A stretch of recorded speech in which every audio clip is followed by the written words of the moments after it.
Salam hormat dan salam perpaduan Malaysia. Bertemu lagi di channel ini. Terima kasih karena memilih channel ini.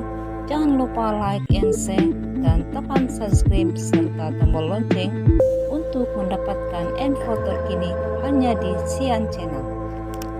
Salam sejahtera rakyat Malaysia. Info hari ini dipetik dalam berita harian. Ia bagaikan doa yang dimakbulkan Allah apabila bintang veteran terkenal Nur Kumalasari 67 tahun dapat berhubung semula dengan kakaknya yang juga penyanyi bertaraf superstar Anita Sarawak 71 tahun pada 1 Syawal lalu. Kebiasaannya Nur Kumalasari atau lebih mesra disebut Nur dan keluarga akan berkumpul beramai-ramai di kediaman kakaknya Noraini untuk berbual dengan Anita pada pagi Syawal. Namun ia tidak berlaku sejak 10 tahun lalu.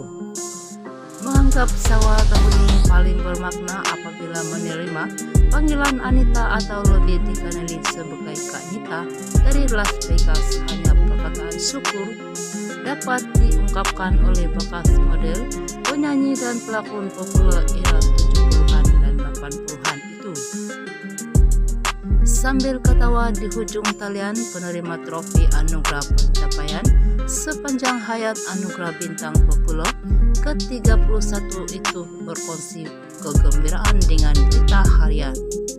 Saya paling gembira menyambut Syawal tahun ini.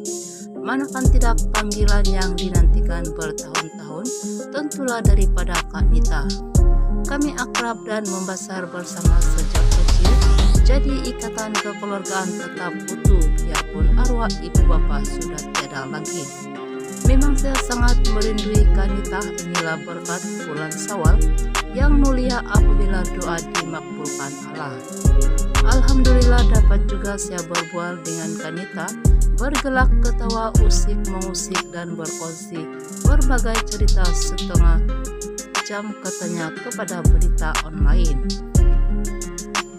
Penyanyi yang populer dengan lagu Mata dan Hati Seorang Kekasih itu berkata dia agak lambat datang ke rumah kakaknya Noraini pada Aidilfitri tahun ini. Menjadi kebiasaan saya akan mengunjungi Noraini pada Syawal pertama, tetapi saya sampai agak lewat disebabkan berada di rumah abang ipar terlebih dahulu. Setiba di rumah Noraini saya sholat asar terlebih dahulu. Ketika itulah Noraini menerima panggilan Kak Nita dari Las Vegas. Noraini memberitahu Kak Nita saya berada di rumahnya tetapi sedang bersolat. Tak sangka Kak Nita sanggup menunggu saya habis sholat dan menunggu untuk berbual dengan saya. Saya amat terkejut apabila Noraini memberitahu Kak Nita menanti di talian. Dalam keadaan tergemam saya dengar suara Kak Nita di ujung talian.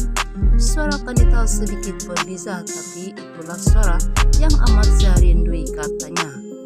Bintang film menanti hari esok tiada esok bagimu, dan esok untuk siapa ini mengakui banyak perkara yang dibualkan, terutama kenapa tidak berhubung sejak membawa diri ke Las Vegas pada penghujung 2010. Saya dan Kak Nita suka berseloroh, tentulah isu utama yang kami bualkan kenapa tidak berhubung sejak pulang ke Las Vegas.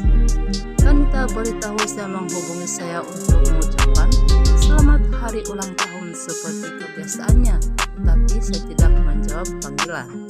Saya pula katakan ada menghantar message kepadanya, tetapi tiada balasan. Pusing-pusing itulah cerita kami persoalkan selama beberapa menit. Kak Nita juga terpikir-pikir kenapa tidak dapat menghubungi saya. Kali terakhir kami berbual seminggu sebelum Kak Nita berlepas ke Las Vegas. Bagaimanapun biarlah pepatah Melayu, air yang dicincang tidak akan terputus. Begitulah juga ikatan persaudaraan adik-beradik katanya. Bagaimanapun biarlah. Nur berkata dia tidak sempat berbual dengan suami Kak Nita, Mahathir Abdullah, karena terlalu teruja berkongsi cerita dengan kakaknya itu. Kak Nita beritahu dia dan Mahathir gembira menjalani hidup sebagai orang biasa bukan lagi berstatus selebriti di Las Vegas.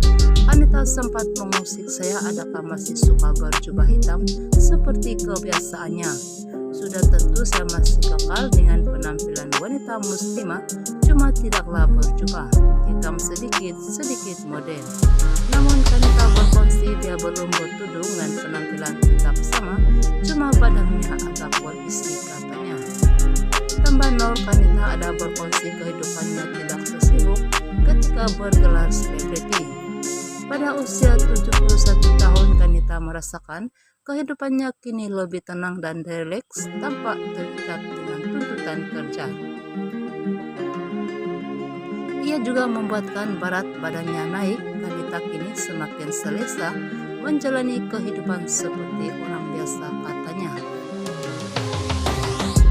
Terdahulu kehilangan Kanita dari radar dunia hiburan menimbulkan 1001 persoalan yang berlalu tanpa jawaban pasti. Jejak Kanita dan Mahathir sukar dihidup malah tidak sapa berjaya menyelongkar kehidupan sebenar penyanyi populer. Menulis lagu akhirnya kini pasti dan seksi itu selepas menghilangkan diri pada penghujung 2010. Selama selebih sedekat berlalu berbagai spekulasi bertebaran, malah mulai timbul cerita rekaan di toko tambah bagi menghangatkan tragedi kehilangan anak kepada seniman Allahyarham Datuk Rumai Nur dan seniwati Allahyarham Siput Sarawak itu.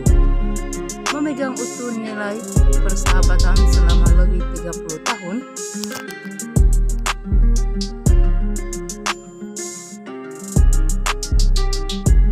Kanita atau nama sebenarnya Iftani Muhammad Taib dalam dia menghubungi rekan baiknya yang juga bekas wartawan hiburan. Namun berita mengenai Kanita menghubungi Swift dan bekas editor hiburan yang juga penulis lirik skrip Roslyn Fazlin pada Syawal tahun lalu terbongkar serta keluar dalam media sosial. Malah kebanyakan portal hiburan tempatan dan antarabangsa melaporkannya sehingga menjadi trending di seluruh dunia. 3 kali pelakon film 2x5 dan Dewa populer itu menghubunginya, namun Swift terpaksa mengunci mulut demi akur janji dan pesanan Kanita agar cerita mengenainya tidak dikongsi serta diwar-warkan. Swift mendedahkan Kanita memberitahunya alat tunjuk satu persatu kejadian yang berlaku dalam masa serentak sehingga membuatkan hatinya tekad pulang ke Amerika Serikat. Apa yang dapat dikatakan, ada berlaku beberapa kejadian yang membuatkan Kanita terlalu kecewa. Alat tunjuk satu persatu dalam masa sama yang pasti itulah masa yang sesuai untuknya mengundur diri pada saat pulang ke Amerika Serikat. Jadi kemerdekaan Kanita pada 2010 adalah masa yang sudah tertulis buatnya mengucapkan selamat tinggal kepada dunia seni katanya secara eksklusif kepada berita